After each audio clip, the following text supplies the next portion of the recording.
sakay ng eroplanong napapadaan sa bahaging ito ng probinsya ng Quezon, may isang tanawin na talaga namang sa mga pasahero nakamamangha at nakakaintriga. Isang bilog na lawa. Lake? Bakit bilog? Parang ginawa. Hala, bakit po may hole dyan? San po yan banda?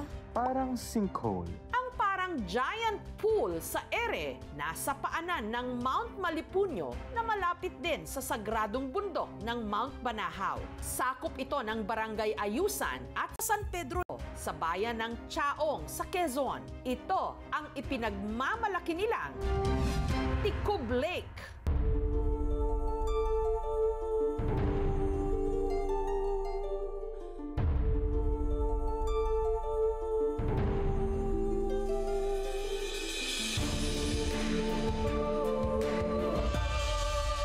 Attractive po siya. Perfect po siya para sa mga tourist po na naghahanap ng relaxation. One of a kind, this is one of the hidden gem ni Chaong.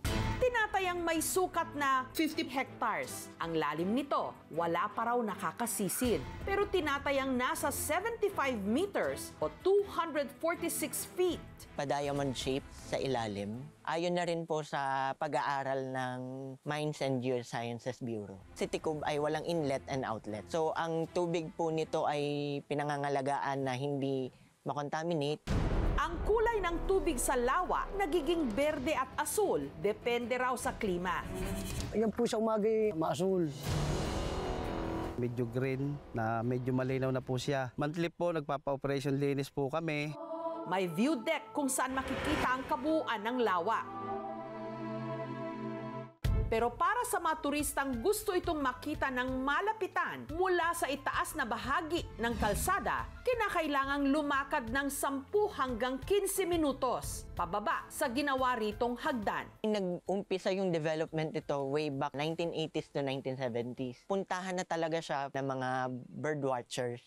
Ang paligid kasi ng lawa, madalas ding tambayan ng mga ibong tagak at kanaway. Sagana rin ang ilalim ng kanilang katubigan. Dito nahuhuli ang nasa kalahating pulgada na laki ng hipon. Ito po ay pang-araw-araw naming hanap buhay. Malimit namin ditong gawin binayo at ginatan.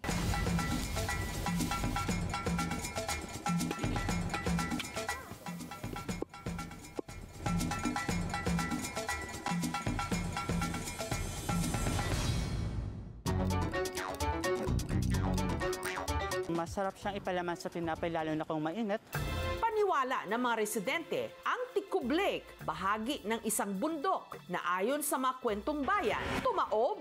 Kaya naman ito tinawag na Ticub, na ang ibig sabihin, tumaob o tumaklob. Noong unang panahon ay may mag-asawa. Hindi sila magkaanak. Pinangako nila na magkaanak-laan sila. Hindi nila patutungtungin ng lupa yung kanilang anak. Nagkaanak nga sila. Isang araw sila nagpunta sa bayan. Iniwanan nila yung kanilang anak. Tapos may nanliligaw naman. Hindi nananahi yung dalaga. Ayun, ipinatak nung binata yung karayom. Pinakikisuyo doon sa nanliligaw. Ayaw ngayon simutin. Tapos sabi niya, ay kung ayaw mong kuhanin, ako na lang. Pagtapak niya sa lupa, bumuka na ang lupa. Itakbo sila, paikot. Noong dumating yung mga magulang niya, wala na, naging lawa na ito. Parang tumaob yung pinakabundok.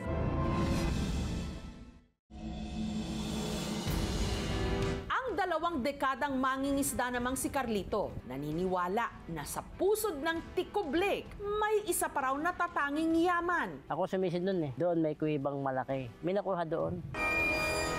Isang kahon daw yun. May po sabing ginto daw yun. Pero nakita mo? Ay, hindi na, kasi gabi na dinali na yun. Pangamba naman ang kapitan ng barangay na si Celso. Ang Ticub Lake, posibleng gaya rin daw ng lawa ng Taal sa Batangas. Sa tingin naman po natin hugis bulkan po talaga.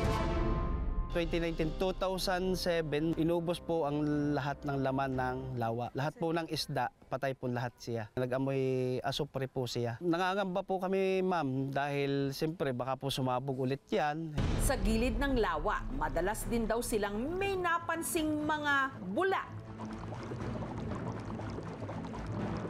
Sa umaga, pagdaan mo doon, may kerosene talaga. Meron daw pong mina ng langis dyan, ayon po sa kwento ng aking lolo. Hindi po natuloy yung pagmimina at dahil lang sabi, pag daw minina yan, aalsa ang tubig. Hindi po siya potable, pero hindi naman po ito makakaapekto sa mga isda na pwedeng kainin. Hindi po siya pwedeng inumin.